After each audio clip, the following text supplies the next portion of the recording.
So how's everyone doing this evening? Good, good. Well, listen, tonight I want to talk about something a little bit different in reference to health. My daughter and I, we were together last night, and she was telling me about different ventures that she's involved in, different things that she's trying to accomplish. And I asked her a very important question. Why? Because what I explained to her is, when you do something, if you're doing it for the right reason, you have a much better chance of being successful and persistent. Now, point case, Mrs. Jones, one of my favorite patients ever. She came in the clinic about a year ago. She was so excited. She said, Dr. Quinn, in approximately 6 months, I'm going to my high school reunion. And she showed me her Facebook page and some of the people on the page, and she particularly wanted me to look at one gentleman. She said, Dr. Quinn, he's divorced. She said, Dr. Quinn, it's my time now. She said, I am going to get this guy. So, I said, okay, all right. So I said, well, how are you going to go about doing this? He said, well, first of all, you've been talking to me about losing weight for so many years, and I haven't done it, but I'm going to do it now. So I said, okay, well, check you out. So she got in touch with a trainer that I had told her about, and she started eating healthy. She started doing the Q diet. I have my own little diet program for my patients. And over the course of 6 months, now, she went from a dress size, I want to say a 20 or a 22, she got all the way down to about a 16. She even was able to wear a 14 in some of the clothes. Yeah, I was so excited for her. So, she came to the office, the week before the reunion, and she had new hairstyle. Hair was kind of long. I was like, whoa, your hair grew so much, so fast. He said, Dr. Quinn, this is not my hair. But she looked great. I mean, she had new makeup, and she was ready. So, I was excited for her. She went to the reunion, and I didn't hear from her. The plan was she was supposed to let me know how it went, Well, I didn't hear from her. So I called her, and she was so sad on the phone. I said, well, would you like to come in for a visit? And she said, I really would. So she came in the next day. And she looked at me. She was crying. She was actually crying. And she said, Dr. Quinn, I am just a big fat loser. I said, why do you say that? She said, Dr. Quinn, I went to the reunion. I wore the dress, that I told you about. Everything was perfect. I ran into the gentleman, and he didn't even acknowledge me. And he ignored me the whole weekend. And she was just so hurt. And I said, wait a minute. Come around. I turned my computer around so she could see, because we keep our information on the computer, and we started going back.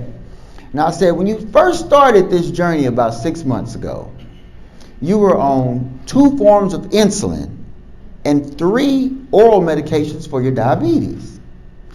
As you can remember, and I showed her the notes. Okay, you got to show the proof. After about 1 month and a half, we had to back off of one of the insulins, okay? Because her blood sugar was going too low. She was keeping a diary of her glucose readings.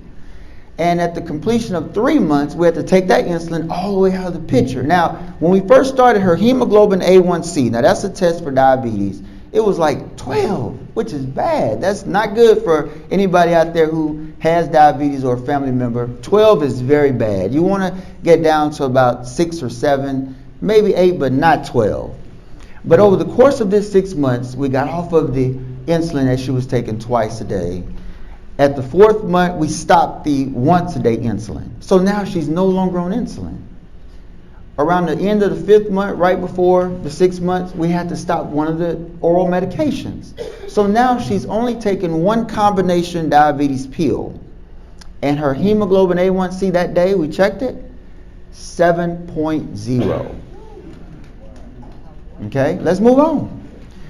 We went back 6 months. We said, let's look at the blood pressure. Blood pressure was uncontrolled. She was on 3 pills for blood pressure. Over the course of 6 months, we backed off of 1 pill, blood pressure still controlled. At the completion, 1 blood pressure pill, and blood pressure was controlled. So I said, Miss Jones, are you really a loser or are you a winner? Because number one, you avoided a guy that you probably didn't need to be with anyway because he was very superficial. I said he was really a jerk. Okay? So you dodged a bullet. But what you've done is you've become healthier. And she said, I see. So she said, so basically what you're saying is if I exercise every day, or at least most days a week, eat healthy, I'll be healthier. I said, that's what I've been telling you the whole time. But the deal is, that's what weight loss, health, wellness, fitness is all about. It's not about getting into a size 4 or 2 or 6 or whatever size jeans you want to wear and pressing some superficial guy that you don't even want to deal with anyway because it's not going to last. You want to be healthier because the deal is we're all getting older. My daughter's 16 now. She's driving a car. She has a car. You know, she's telling me about her boyfriend, and I remember she was a little baby not long ago, just like my goddaughter there. But the deal is we're getting older. And as we get older, medical conditions can kick in. But if we make those positive lifestyle choices, like Miss Jones, although she did it for the wrong reason initially, but she got the picture. And she's continuing to do it. And continuing, as we get older, a lot of medical conditions we can avoid. So I want to leave you all with this story of Mrs. Jones as encouragement. Why exercise? Why be healthy? Why skip that Popeye's chicken? Hey, like I said in one of my commercials, you mentioned I have commercials. If you don't do it for yourself, do it for the ones you love. Hey, thank you all very much for allowing me to share.